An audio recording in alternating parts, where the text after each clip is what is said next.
Good morning, everyone, and welcome to our live coverage of the latest mission from Cape Canaveral Space Force Station.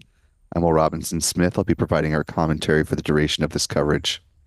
While we are broadcasting, as we always do, from the Spaceflight Now News Bureau at NASA's Kennedy Space Center, I am joining you remotely from Southern California, where I've been on assignment on behalf of Spaceflight Now and talk a little bit more about my comings and goings as we get a little bit deeper into our launch coverage here for the Starlink 8-3 mission, set to lift off from Pad 40 or Space Launch Complex 40 over at Cape Canaveral, T minus 58 minutes, 27 seconds and counting.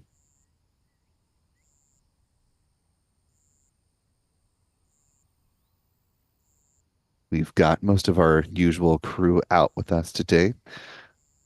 Our Spaceflight Now editor, Stephen Young, who was holding down the fort with commentary yesterday. Certainly appreciate that.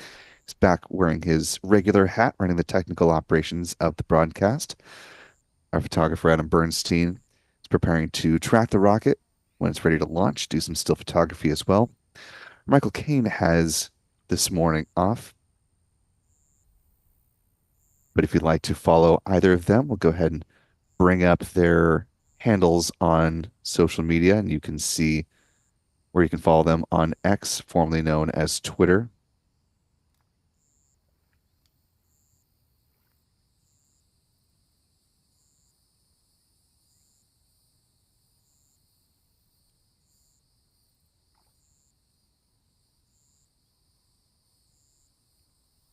You can find Adam at ABurnNYC, Michael Caine at MD Caine Jr. And while you're on X, be sure to follow Spaceflight Now simply at Spaceflight Now. We'll also be joined by our friends Pete Karstens with Max-Q Productions and Chuck and Jen Briggs with tracking views of the Falcon flight today.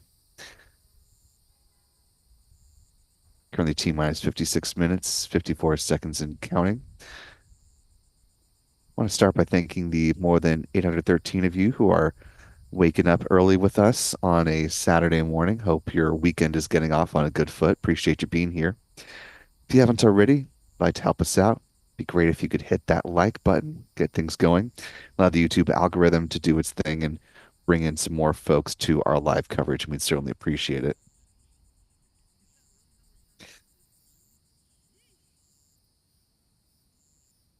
Taking a look at the live chat, want to thank Callistia Lee for holding down the moderator duties this morning, and I'll keep an eye out to see if any of our other mods join in, but give Callistia a good morning if you haven't already done so, and be sure to extend the same grace when our moderators join in if there are others popping up this morning. Say this often and certainly mean it, but we are powered by our wonderful channel member community here on YouTube. And when I say powered by, I mean your continued support for what we do here at Spaceflight Now. That sustaining support allows us to be able to do on the ground reporting like I'm doing at the moment here in Southern California. So sincere thanks to folks like Bonnie Long, Jeff Hansen, Butterfly, Eric Dickens, John Torrance, Mark Otto, M. Teresa, the Rocket Girl, JB, Zeus's mommy, Beverly Alton, Lily Pop, and many others. Too many to name, and that's a good problem to have. Channel membership comes with a number of perks, including discounts at our online shop.spaceflightnow.com, access to member-only videos here on YouTube, and of course the ability to watch all of our launch liftoff moments from the Cape in 4K.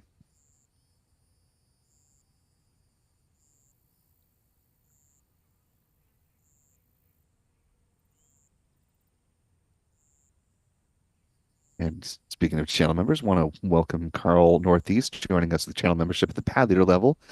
Really appreciate that, Carl. Welcome aboard. We're glad to have you with us. One final note on channel membership. We have launched our new Discord, which is accessible at the pad leader level, but only to the general folder. For everyone else, if you'd like to have full access to the Discord, That's for channel members at the mission specialist level on up. So hop on over, take a look around. Love to get your thoughts and feedback on how we can make that Discord even better and some of the things that you'd like to see in there.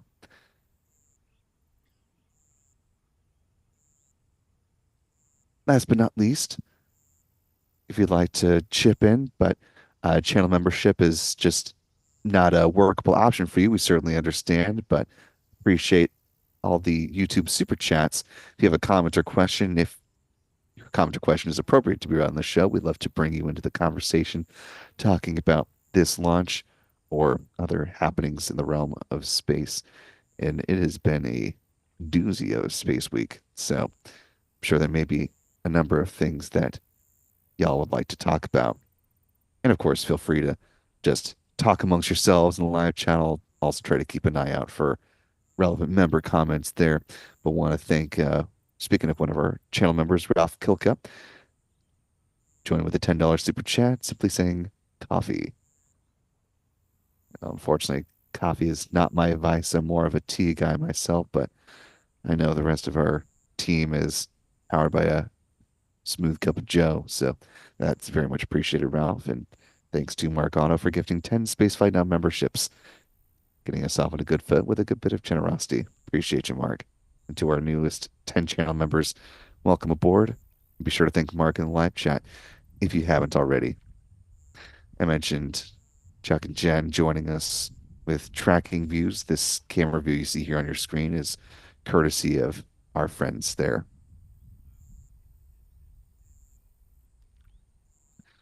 SpaceX is continuing to target the opening of today's window for the launch of the Starlink Group 8-3 mission. This will be the 55th dedicated launch of SpaceX's upgraded Starlink V2 Mini satellites this year. Also be the 118th overall launch of these satellites. Looking at a T0 departure time of 8:50 a.m. Eastern. For our friends joining around the world, that is 12:50 UTC. Currently T minus 51 minutes, 41 seconds and counting. A little less than 12 minutes away from the point at which the SpaceX launch director will give their go for the start of propellant load for today's launch if they are in a good position to do so. For those who were around yesterday, they had not begun fueling when they went ahead and made that scrub call. And that's unfortunately just because the remnants of hurricane, or I believe it was Tropical Storm Debbie at the time, were still causing a bit of mischief out in the Atlantic in the area of the booster recovery, so they were unable to do so. Want to make a quick note before we continue on with this launch. I know some of you are waking up thinking, oh, it's going to be a doubleheader of a day. How exciting. Well, sorry to break the news to you if you haven't already heard or saw in our Launchpad Live note that I left there, but no doubleheader today. You're taking a live look at Launch Complex 39A in the big box. You see the Falcon 9 is at the pad, but it is very much still horizontal. Typically, SpaceX takes about, on average, about 6 hours between bringing the rocket into a vertical position and when they are ready to proceed with a launch. All that to say, they have shifted the launch of the Starlink 10-7 mission, which will launch from 39A. That batch of Starlink satellites is now set to go up no earlier than 7:21 a.m. Eastern tomorrow. That is Sunday, August 11th. So there will still be a double launch day for SpaceX. However, it will be a coast to coast double launch day as opposed to a double header here on the Space Coast exclusively. About 13, 14 hours after the launch of the 23 Starlinks from here in Florida at Pad 39A, SpaceX will send up their 27th Falcon 9 flight from Vandenberg Space Force Base. That'll be a mission for Space Norway and their Arctic Satellite Broadband Mission, or ASBM. Of course, we'll have much more on that when we talk about that launch tomorrow night. Again, that's looking to lift off from Vandenberg Space Force Base. That launch set for 7:02 p.m. Pacific, 10:02 p.m. Eastern, 02:02 UTC. But for now, we're T minus 48 minutes, 39 seconds, and counting to the launch of this Falcon 9 rocket from Pad 40. 21 Starlink satellites on board this particular flight.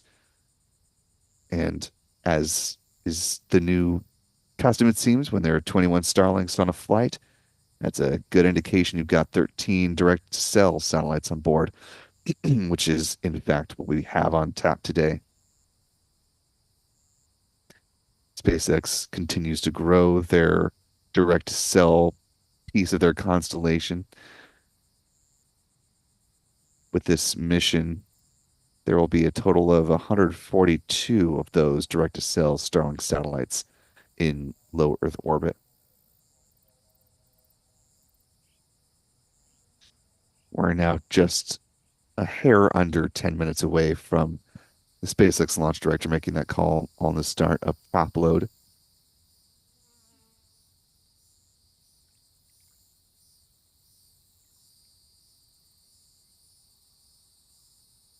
Coming into today's launch opportunity, things shaping up fairly well.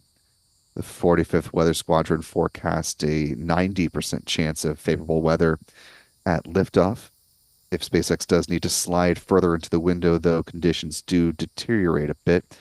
Goes from 90% down to 70%.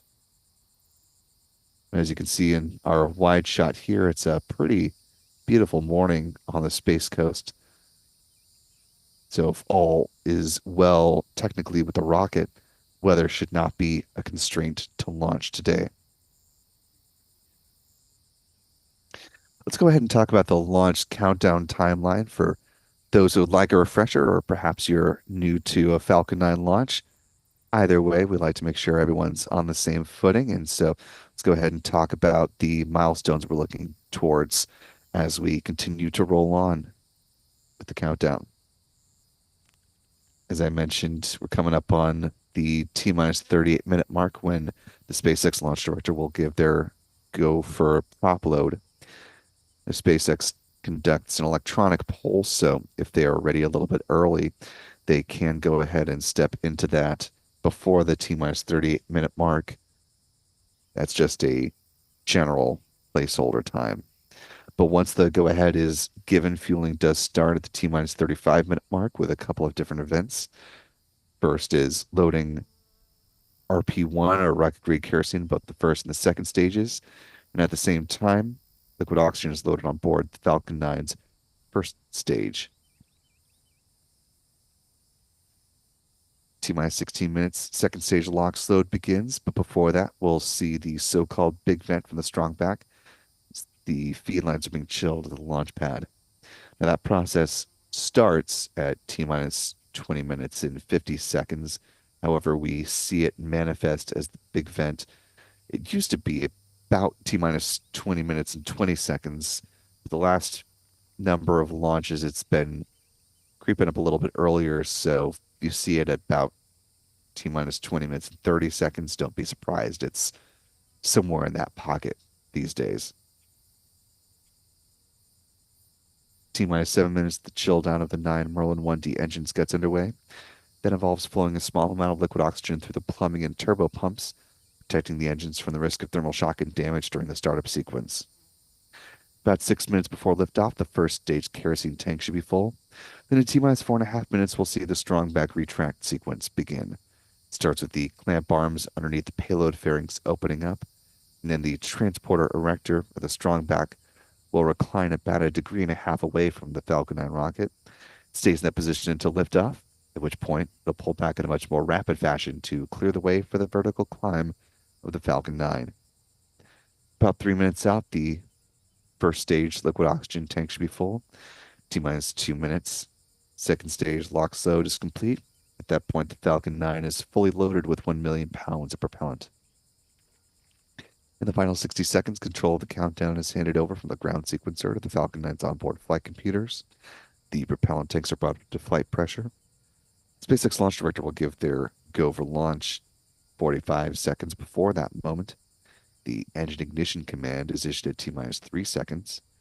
And if all 9 engines ignite and are healthy, the flight computer will give the command for the hold time clamps to release the Falcon 9 for a T0 liftoff. Again, that is coming up T minus 43 minutes, 37 seconds, or more precisely at 8:50 a.m. Eastern, 12:50 UTC.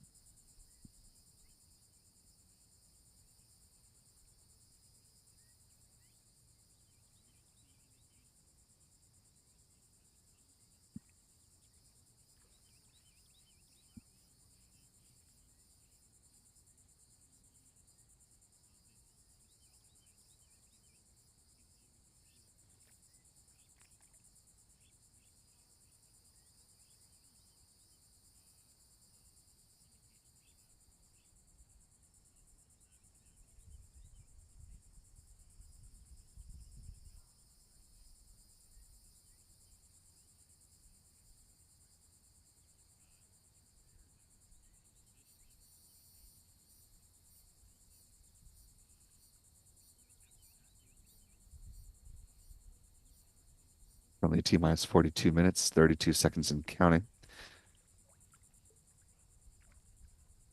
If you've been following our social media,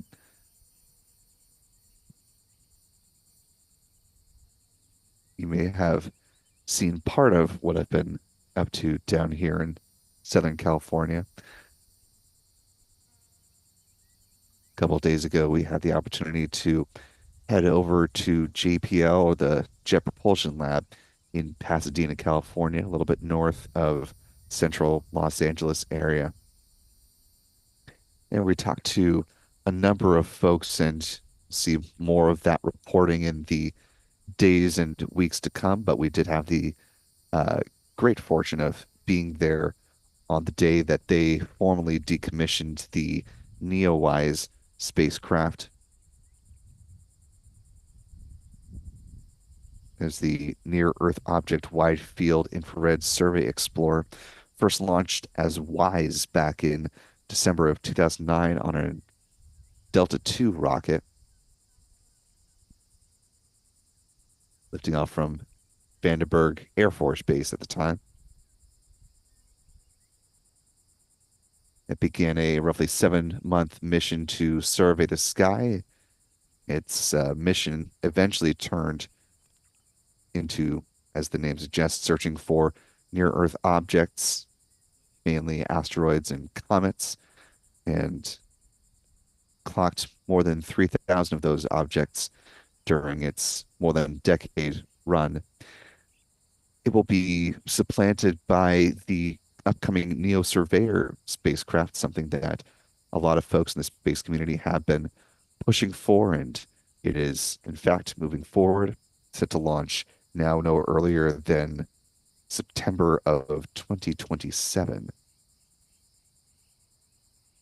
I do not believe a launch contract has been awarded for that. That'll come in the next, I'd say, couple of years probably, but that's still a ways off at the moment.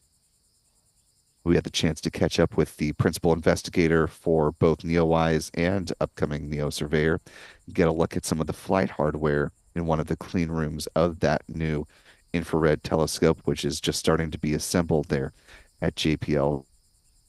Lots going on. Just as a brief tease, we couldn't visit the Jet Propulsion Lab without talking a little bit of Mars action. So keep your eyes open for some of our Mars-centric reporting coming up from our JPL visit.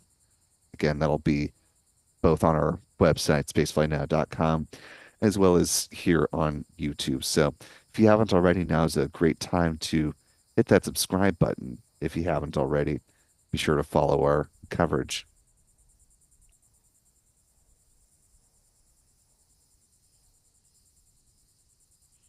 We're currently T minus 39 minutes, 10 seconds and counting. Just about a minute away from the nominal time at which start of fueling would be called. The go ahead would be given, rather. Fueling begins at T minus 35 minutes.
We are now T minus 36 minutes, 43 seconds and counting. Just a couple minutes away from the start of fueling. If the go ahead was in fact given, I want to thank Julie Meredith for a very kind $10 super chat. Thank you so much, Julie. Saying thank you for the coverage. Well, thank you for supporting what we do here at Spaceflight Now. It's what helps to make it all possible.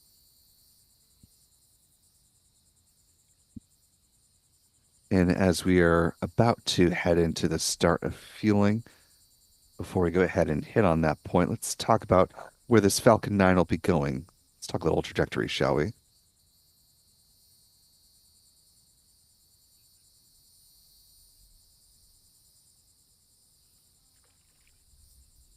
Once the Falcon 9 rocket leaves the pad there at Space Launch Complex 40 or Slick 40, same with the other missions heading to the eighth shell of the Starlink constellation. This will be heading in a northeasterly trajectory. So, to our friends in the northeastern part of the Florida Peninsula, also up into Georgia and the Carolinas, be sure to keep an eye out for this rocket as it makes its ascent. Maybe a little tricky to see just because the sun will be coming up and maybe obscuring things a bit. But if you are able to capture a photo, we'd love to see what you can see on this Falcon flight.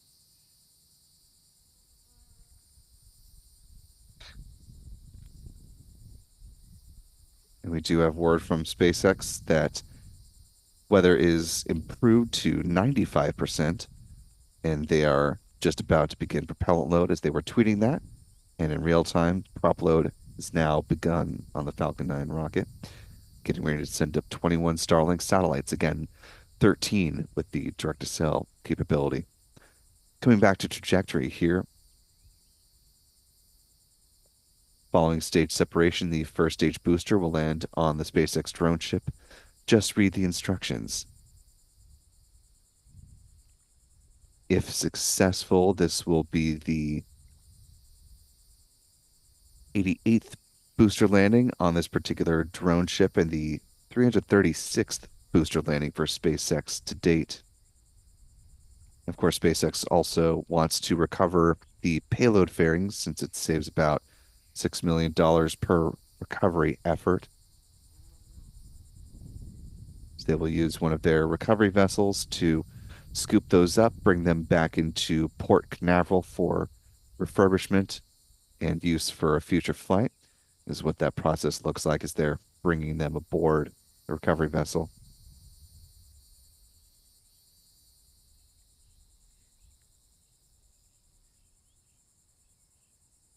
Their main recovery ships here on the East Coast, Bob and Doug, have each in turn been going through some dry dock refurbishment, a little bit of R&R between a whole host of recovery efforts. So to help out, SpaceX has also brought in another ship called Go Cosmos to help, as one of the SpaceX officials called it on Twitter as a pinch hitter.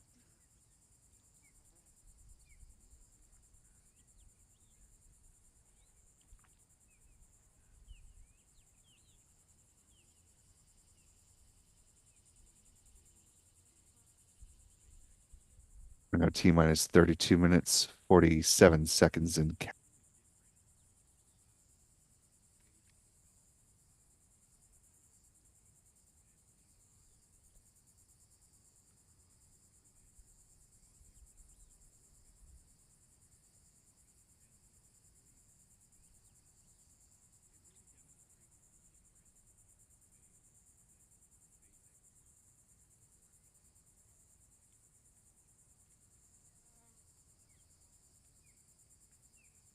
T minus 32 minutes, 14 seconds and counting. As I mentioned, it's been a busy space week on a number of fronts, not least of which is some activity down for SpaceX in Texas as they continue to push forward with their Starship program. As you can see here from these images shared by SpaceX founder Elon Musk, getting into some hot fire tests with their new Raptor version 3 engine, which has been quite a topic of discussion on so-called space Twitter. More of a sleek design, especially compared to some of the earlier iterations of the Raptor engine, which of course powers the Super Heavy booster.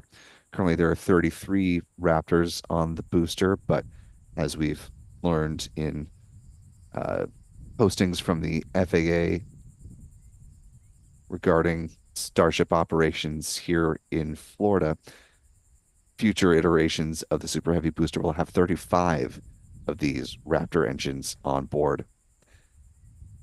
So SpaceX already in the test campaign for those, and you can see this is Raptor version 3, number one of many yet to come. Also, speaking of things down at Starbase, taking a look at the Starship upper stage of the stack, as SpaceX said earlier in the week that they are ready as far as the hardware is concerned for Flight 5, pending regulatory approval.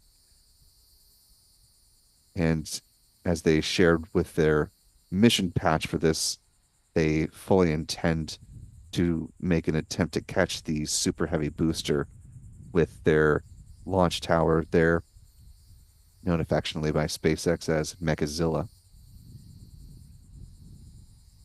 So set to be quite the feat, certainly, and we certainly intend to travel back down to Starbase for that launch whenever it is ready to happen. So again, certainly appreciate all of your support and making on the ground reporting like that happen. It is not simple and it is unfortunately not cheap either. So big thanks to our sustaining members in our YouTube member community for helping us to bring that type of robust launch coverage to you. And you can help by doing things like Dozy Mags with a £2 super chat saying, hope all goes well. Best wishes from Scotland. Thank you for the kind words, Dozy. or you can just simply like this video. That'll allow more folks to find their way into this coverage, and that also is a big help. So thanks to the 2,300 of you who are watching with us live. If you haven't hit like, that'd be a wonderful treat for us. So appreciate you considering that. Now, T minus 28 minutes, 45 seconds and counting.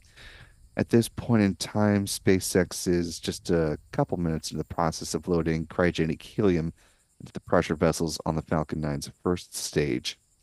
The helium is used to pressurize the main propellant tanks during flight. The same process will begin on the second stage tanks at about the T minus 25-minute mark.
Currently T minus 27 minutes, 15 seconds and counting. As we approach the start of the big event, let's go ahead and use this time now to talk about the history of this particular booster that is going to be launching the Starlink 8-3 mission. This is 1067 in the SpaceX fleet, going for its 21st launch so far. Presumably many more to come. Its first launch came back on June 3rd of 2021. That was a cargo Dragon mission up to the International Space Station, CRS-22. Sent more than 7,300 pounds of science and supplies up to the orbiting outpost, along with a pair of rollout solar arrays, courtesy of Redwire Space. This was the second mission under SpaceX's Commercial Resupply Services 2 contract with NASA. Next up, another jaunt to the space station, this time with 4 astronauts on board with the Crew 3 launch on November 11th, 2021. There's an alternate reality in which the weather cooperated and that mission was able to launch on Halloween. And I believe there was some artwork that leaned a little bit more into the Halloween aspect of that mission, had the timing worked out, but life is what life is. The third launch came over a month after that on December 19th, 2021. It was the Turksat 5B launch. Flew again on April 27th, 2022, supporting another crew of astronauts, the Crew 4 mission. Notable because it included NASA astronaut Jessica Watkins, who became the first Black woman to serve a long-duration mission in space. This was also the debut of the fourth and so far newest Crew Dragon spacecraft, dubbed Freedom. And we know from recent press events that the fifth Crew Dragon spacecraft to make its debut is going to be rolling out on the Crew 10 mission, launching in the early 2025 timeframe. And so that quartet will have the honor of naming that spacecraft, as has been the case with all of the crews who have been the first to fly aboard their respective Dragons. So TBD on what that name will be. July 14th, 22 was the next time this booster flew. Again, another one up to the space station. This was the CRS-25 mission with more than 5,800 pounds of cargo and science heading up to the space station. Flight 6 was the first time it turned to launching Starlink satellites. That was the Group 4-34 mission, on September 19th, 2022. Launch number 7 was the geostationary satellite Hotbird 13G for Eutelsat, launching on November 3rd, 2022.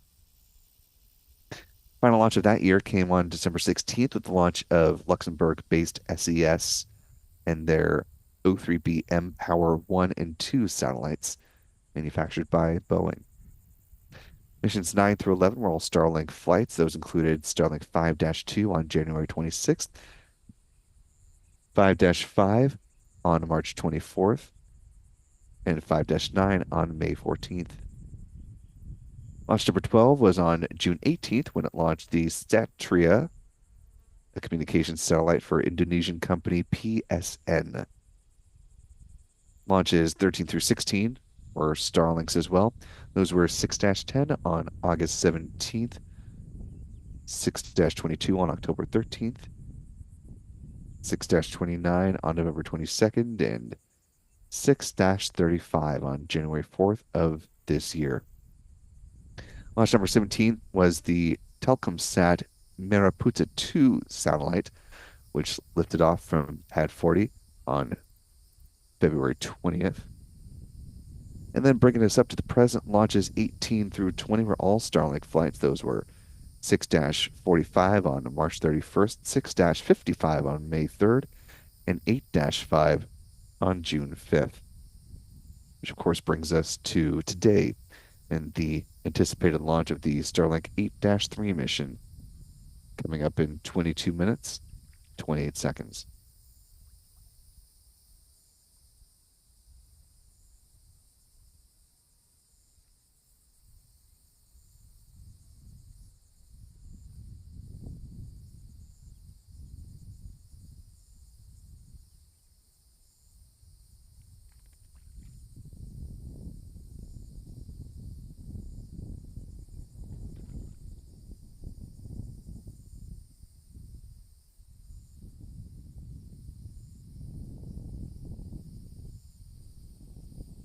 You're currently T minus 21 minutes, 50 seconds and counting. Now just under a minute from the start of the big vent sequence. Thermally conditioning the feed lines ahead of second stage LOX load.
We're now T minus 20 minutes, 23 seconds and counting. And you can see the big vent now beginning there right on schedule.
T minus 17 minutes, 39 seconds and counting.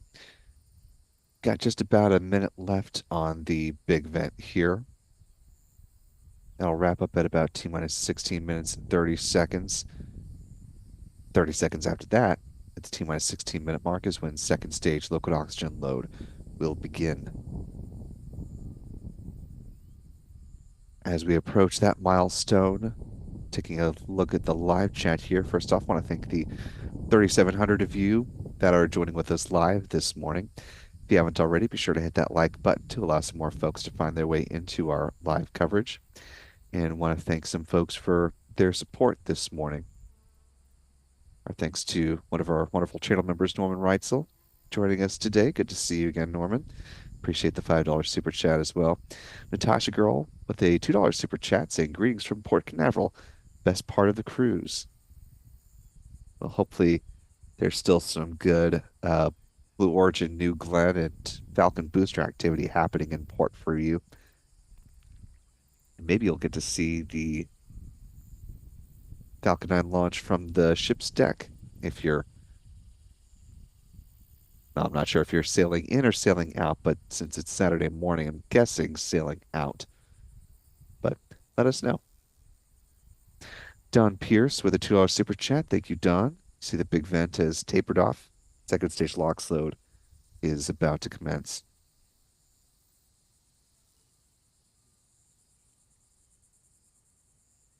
One of our other wonderful channel members, John Torrance, with a very generous $10 super chat. Thank you, John. And some kind words here saying contribution for the cause. Love your commentary, Will. Keep up the good work. Well, thank you, sir. And certainly will. One of our wonderful moderators, Clistia Lee, gifting 10 Spaceflight Now memberships. Appreciate that, Clistia. And to our 10 newest channel members, welcome aboard. Glad to have you with us. Be sure to thank Clistia in the live chat if you haven't already. Also want to thank SG for very excited corgi emoji and a $5 super chat. Good to see you, SG. James Castell with a $12 super chat. Thank you, James. Really appreciate your support this morning. And Thomas E. Lord with a $2 super chat, who is checking in from Pensacola.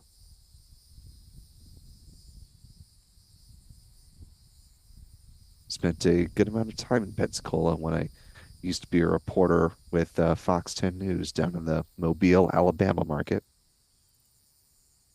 Some good folks in that part of the Panhandle.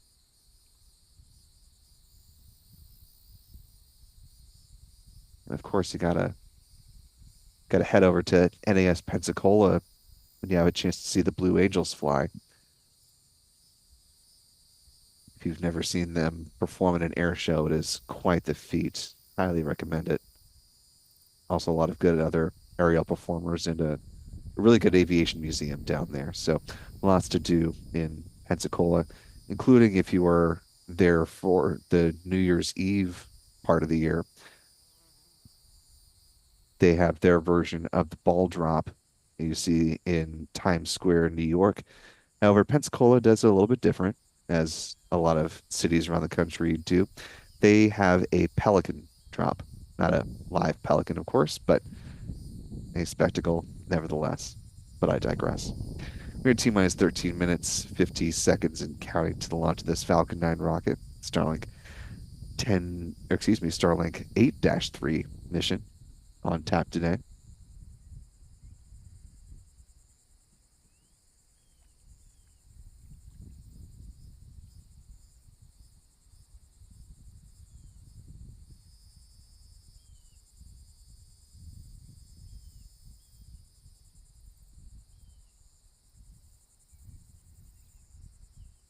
As we are getting ready to see this latest Falcon 9 rocket launch, let's go ahead and give you a rundown of the vehicle itself. Falcon 9 standing about 70 meters or 229 feet tall, has diameter of 3.66 meters or 12 feet. While I was down here in Southern California, couldn't pass up the opportunity to cruise on past the SpaceX HQ there in Hawthorne, California. See the mecca of all of this. Of course, they have their Falcon 9 first stage booster out front. Quite the sentinel for those driving along that stretch of road in Hawthorne. It's hard to miss. Basically, the tallest thing in the area. So, talking about that first stage, some numbers to it. Again, this booster 1067 flying for a 21st time today. Base the first stage are the 9 Merlin engines, which burn rocket-grade kerosene and liquid oxygen, producing 1.7 million pounds of thrust. Around the engine compartment are black carbon fiber landing legs, which are used to land the first stage on the drone ship. Again, today they are using just read the instructions. Above the first stage is the inner stage. This is a composite structure which consists of an aluminum honeycomb core that's surrounded by carbon fiber. In the image on the right-hand side of your screen, you can see the deployable hypersonic grid fins. These are titanium winglets that provide stability and steering for the Falcon 9 as it comes back through the atmosphere, tail first, like a dart, towards the drone ship. At the top of the inner stage are 3 mechanical latches that attach to the second stage, and at first stage main engine cutoff, high-pressure helium is used to release those latches, and 4 pneumatic pushers ensure clean separation.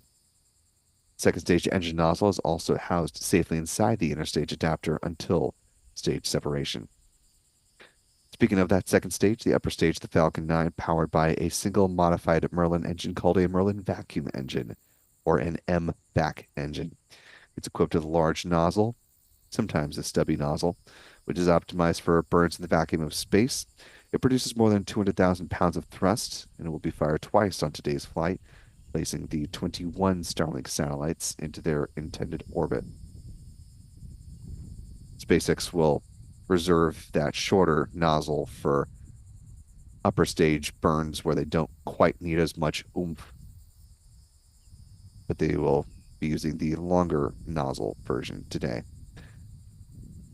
MVAC engine burns the same propellant mix as the first stage, that being RP1 and LOX.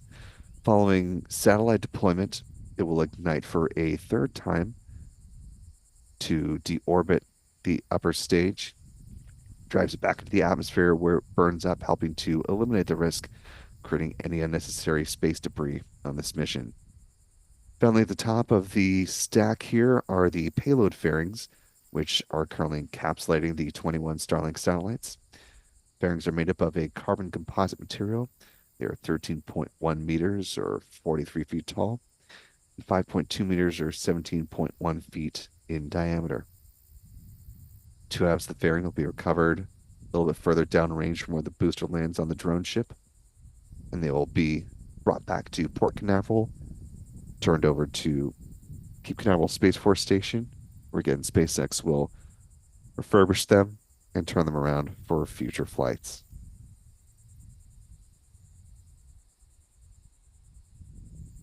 We are now T-minus 9 minutes, 15 seconds and counting.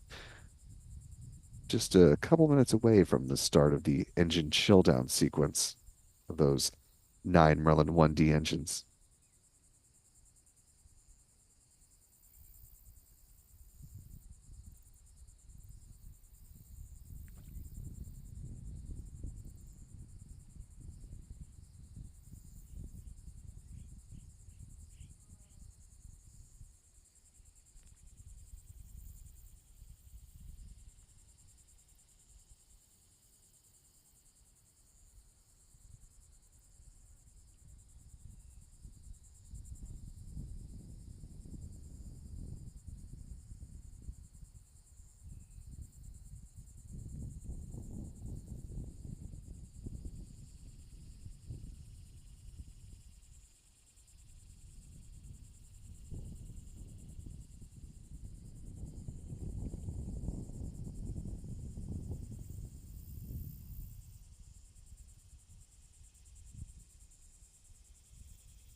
Currently T minus 7 minutes, 35 seconds and counting, about 30 seconds away from the start of the engine chill down sequence that'll involve flowing a small amount of liquid oxygen through the plumbing and the turbo pumps, helping to protect them from the risk of thermal shock and damage during that startup sequence.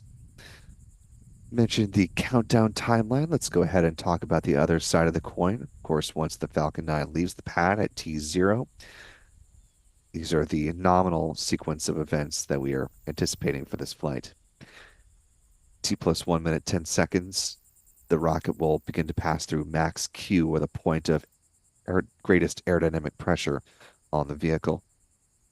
That'll be followed by a few events in fairly rapid succession as Falcon 9 continues to pick up in speed. We'll see first stage main engine cutoff, T plus 2 minutes, 26 seconds. That'll be followed 4 seconds later by stage separation, the ignition of the second stage engine, T plus 2 minutes, 36 seconds. And then the payload fairings will be jettisoned just before the 3-minute mark. About T plus 6 minutes and 13 seconds will be the first stage entry burn, helping to slow down the vehicle, a burn lasting about 21 seconds in total. First stage landing burn kicks in at T plus 7 minutes, 59 seconds. And the Falcon 9 rocket expected to touch down on the drone ship. Just read the instructions. About T plus 8 minutes and 21 seconds. The Merlin vacuum engine will cease firing. T plus 8 minutes, 39 seconds. And it will enter into a parking orbit and continue in that coast phase until T plus 54 minutes, 50 seconds, when there will be a brief 1-second burn, setting up the Starlink satellites to deploy. T plus 1 hour, 3 minutes, and 44 seconds. We're now T minus 5 minutes, 26 seconds and counting. We're just about a minute away from the start of the strong back retract sequence.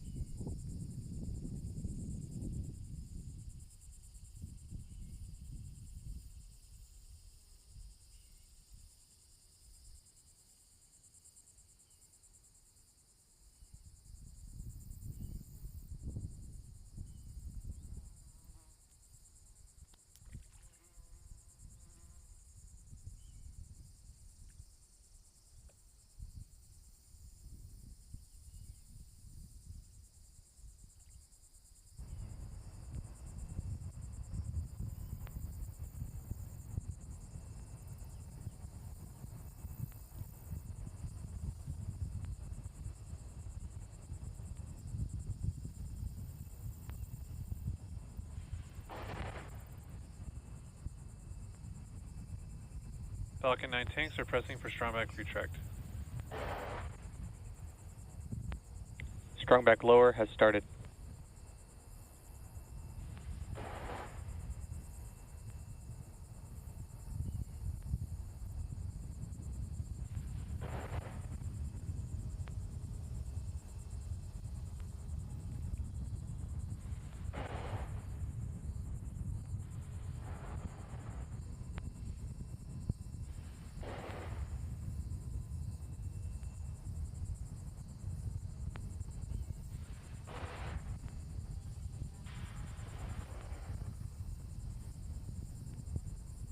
We're currently T minus 3 minutes, 40 seconds and counting. The strong back retract sequence is underway.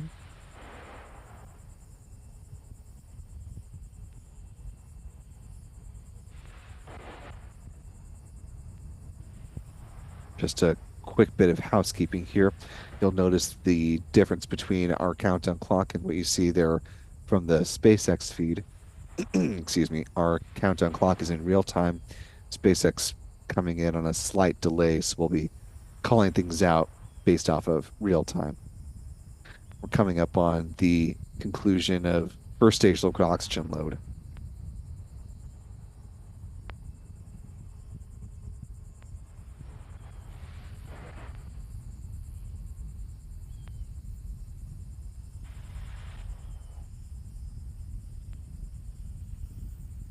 Stage 1 LOX load is complete. There, you heard that call out.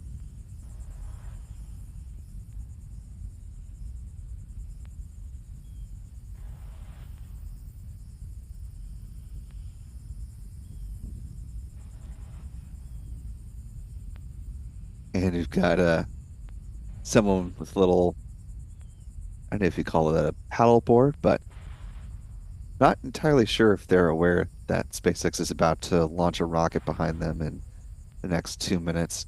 However, given the flight path of the Falcon 9, that type of small watercraft will not be an impediment to launch. It's not like if you have a cruise ship or another vessel that is along the ascent corridor of the Falcon 9. That guy will be fine. Stage 2 Now launch less, load is complete. now less than 2 minutes liftoff, and as you just heard, with stage 2 launch load complete, the Falcon 9 is now fully loaded with 1 million pounds of propellant. As we come into the final couple minutes, appreciate the more than 11,000 of you who are with us live. If you haven't already, be sure to hit that like button, and we'll come back to the Gas live launch chat closeout has started. on the other side of liftoff. Now that we've nearly got our rocket ready to go.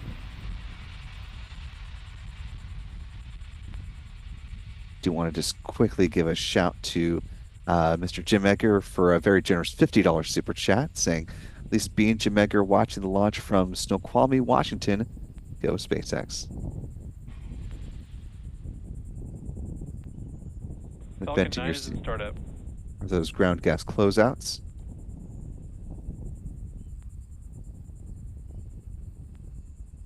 Coming up on the SpaceX launch director's go for launch. Stand by. Go for launch. And with that, we are in good shape to see this Falcon fly. Now less than 30 seconds.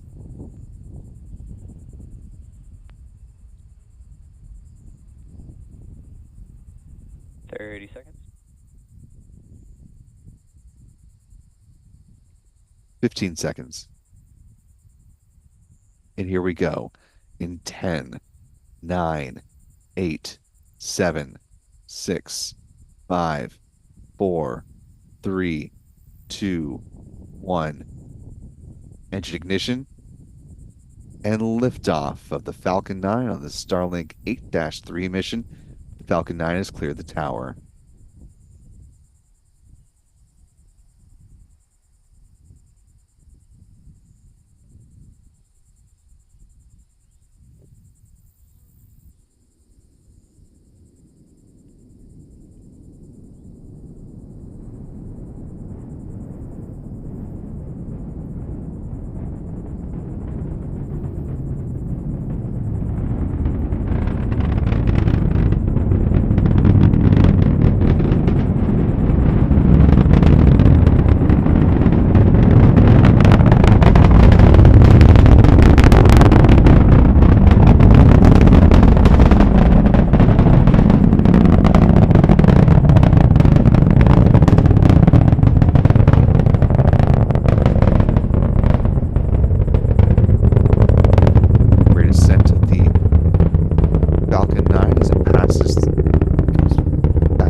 Max-Q, the point of greatest aerodynamic pressure on the vehicle.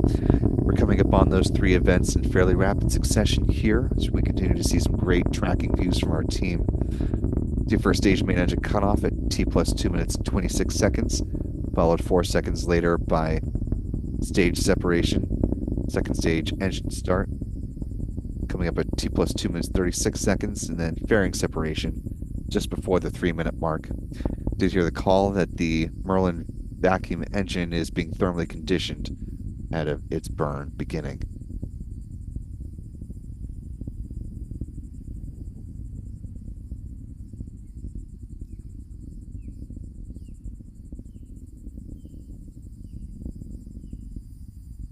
Now less than 20 seconds to me go.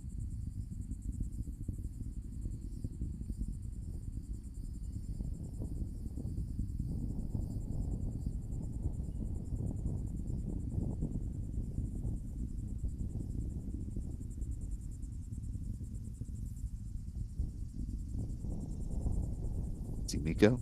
Stage separation.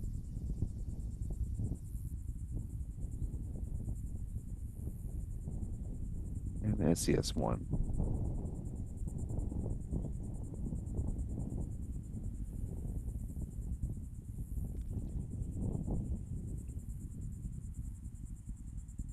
All good events. Seeing those from the SpaceX onboard cameras there on the right-hand side of your screen. A little hard to see, but the payload fairings have been deployed.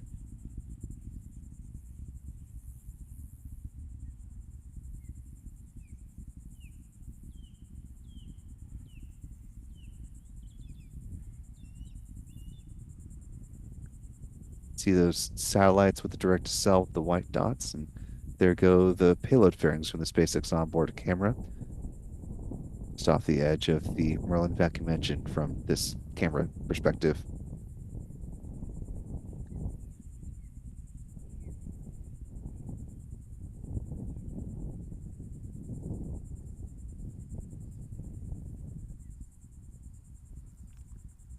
So far, all appears to be moving nominally with this mission. Those bursts you're seeing between the hypersonic grid fins on the Falcon 9 first stage, those are the cold gas thrusters, helping to adjust the attitude or the positioning of that vehicle as it begins to make its way down towards the drone ship. Just read the instructions.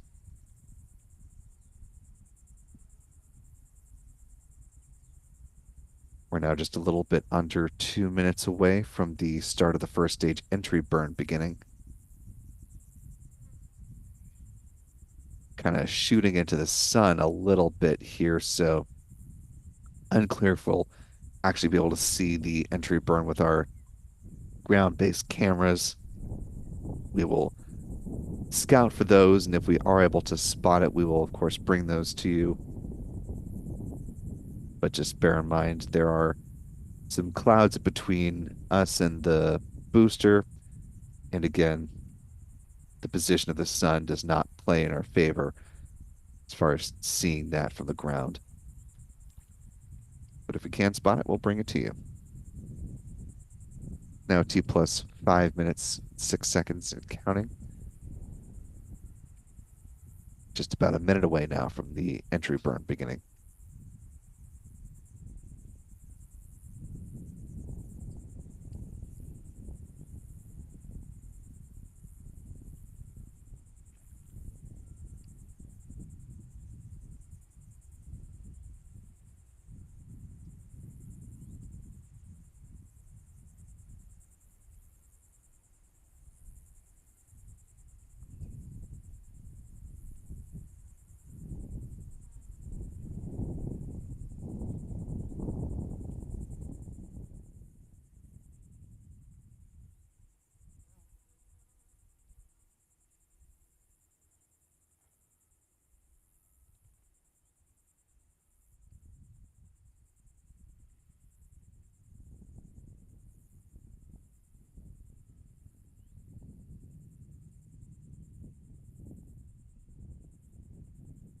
Coming up on the entry burn, now beginning in real time. Should see it on the SpaceX feed in just a few seconds. Stage 1 FTS has safed. Stage 1 entry burn startup. You see the start of that burn there from the SpaceX onboard cameras. That call at the FTS has been safed. That is the flight termination system, no longer needed at this stage in flight. Stage 1 entry burn shutdown. The conclusion of that entry burn, you can see the speedometer has been dropping quite dramatically as intended. As the booster continues to make its way down towards the drone ship, slowed by that entry burn, as well as now some notable atmospheric drag. I'll set the booster up for the start of its landing burn, set to begin in less than 50 seconds.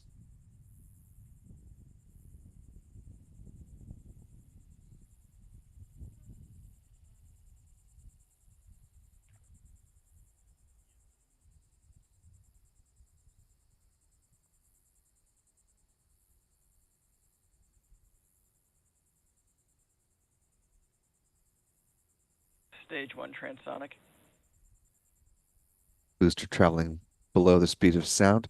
Both stages of the Falcon 9 appear to be following nominal flight paths so far.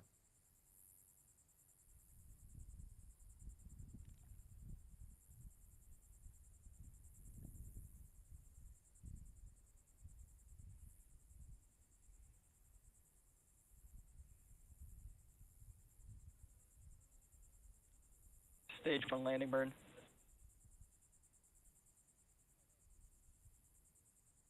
Stage 2 in terminal guidance.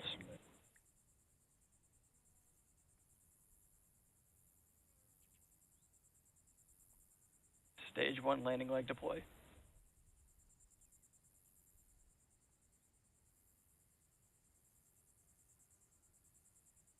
Stage 1 landing confirmed. Stage 2 Yes. FTS has safed. Appears the onboard cameras from just read the instructions were frozen, but the first stage boosters cams seem to be in working order. So, as you saw, that booster safely down on the drone ship, completing its And back shutdown. 21st launch and landing.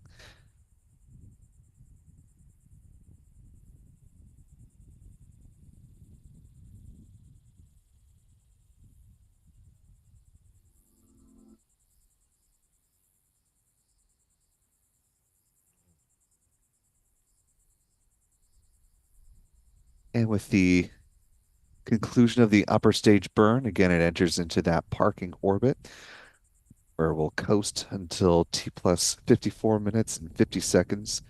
There will be a brief 1 second burn, setting up the Starlink satellites to be deployed at T plus 1 hour, 3 minutes, 44 seconds. That includes, of course, the 13 direct to cell Starlinks that are on board. As we mentioned at the top of our broadcast, but if you were not here with us at the time, today was at one point to be billed as a launch doubleheader from the Space Coast. However, SpaceX was not ready for that. As you can see, the Falcon 9 rocket still in a horizontal orientation there at the pad. It has not been raised into its launch configuration. So SpaceX is targeting that liftoff of this Falcon 9 from Historic Launch Complex 39A, looking at 7:21 a.m. Eastern, with backup opportunities that last until 10:59 a.m. Eastern. Again, that's tomorrow, August 11th. And that, if all remains on track, should set up a double launch day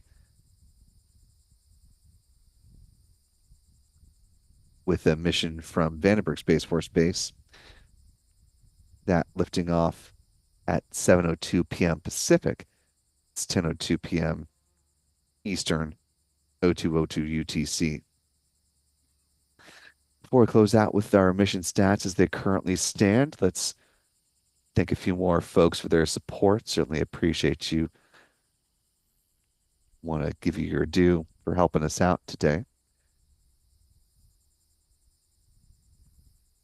Our thanks to, and apologies if I mispronounced this, Dwayne Ball, their $2 super chat. Thank you.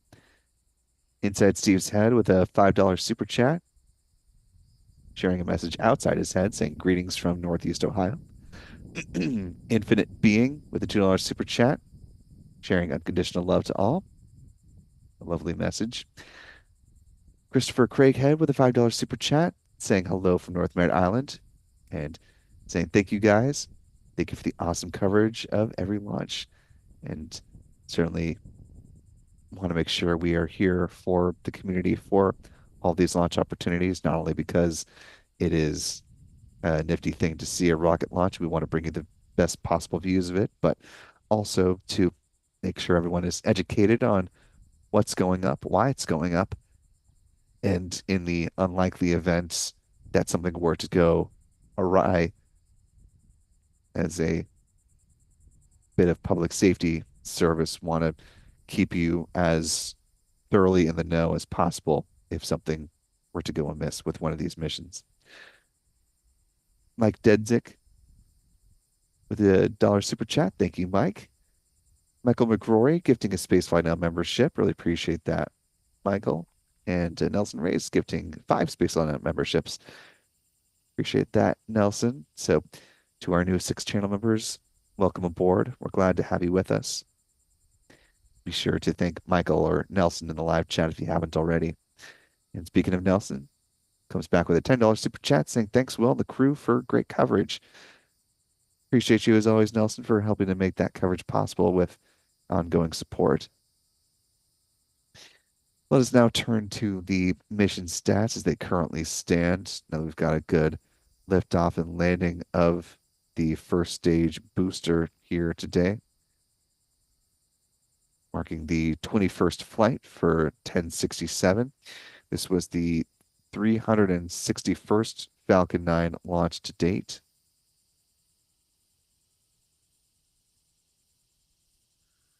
This was the 76th Falcon 9 launch of 2024, the 305th Falcon booster reflight, the launch of a booster that has flown at least once. This is SpaceX's 79th overall launch of 2024, including 1 Falcon Heavy and 2 Starship missions. This is the 118th orbital launch within the last 365 days, the 199th launch from Pad 40, getting close to 200, and the 254th overall orbital launch from this pad.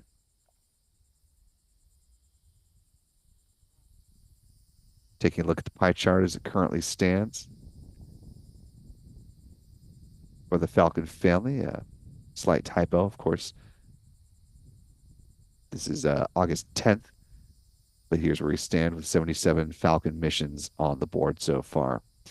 Moving on to some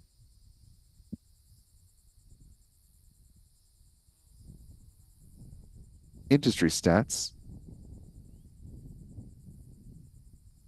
I think things got a little out of order here, but we'll hit the industry stats since we're here. This was the 56th launch from Florida, the 82nd from U.S. soil, the 91st from U.S. rocket company, the 45th launch globally with 6 orbital launch failures so far on the year. Briefly swing back to some recovery stats. This was the 86th landing on the drone ship. Just read the instructions. The 264th drone ship landing and the 335th overall SpaceX booster landing. Toggling back to our orbital pie chart, here's where things currently stand.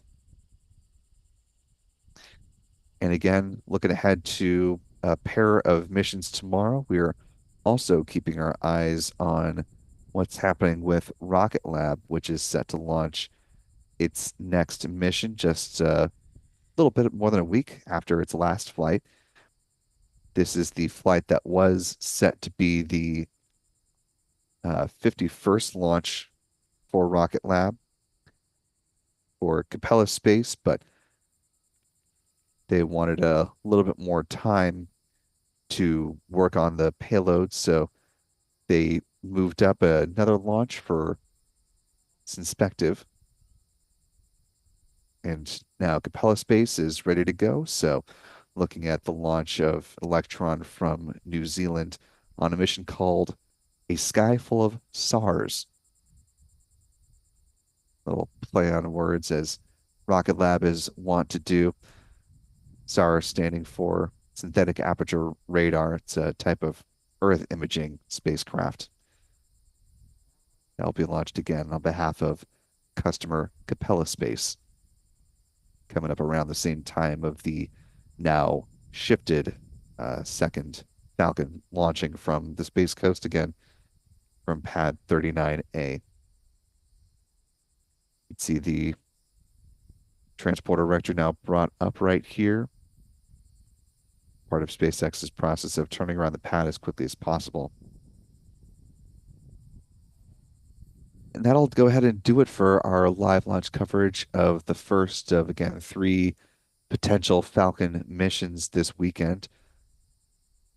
Want to thank our friends Chuck and Jen, as well as Pete Carsons with Max-Q Productions for providing some tracking views for us today. Our thanks to Adam Bernstein for tracking the rocket and doing some still photography from there at the press site. Our Stephen Young for running the technical operations of the broadcast, as always. Our thanks as well to Callistia Lee for holding it down in the moderator role today. You just see, I don't believe any of the other mods were with us today, but certainly appreciate them when they are able to join us. Most of all, I want to thank you for wherever you're watching from today. And we'll be back with potentially one, possibly two live launch broadcasts tomorrow. And I will continue to be joining you remotely for the duration of the weekend to be back in Florida before you know it. Look forward to doing more work there back in the Sunshine State. And as we have our live coverage tomorrow, perhaps I'll leave you with another tease for another bit of reporting work that we were able to do while we were down here. And I'll just leave you with the general clue that it had to do with Rocket Lab. And that's all we'll say for now. But for all of us here at Spaceflight Now, I'm Will Robinson Smith. Remember, be good to yourselves, be good to others, and we will see you next time, folks. And until then, bye-bye.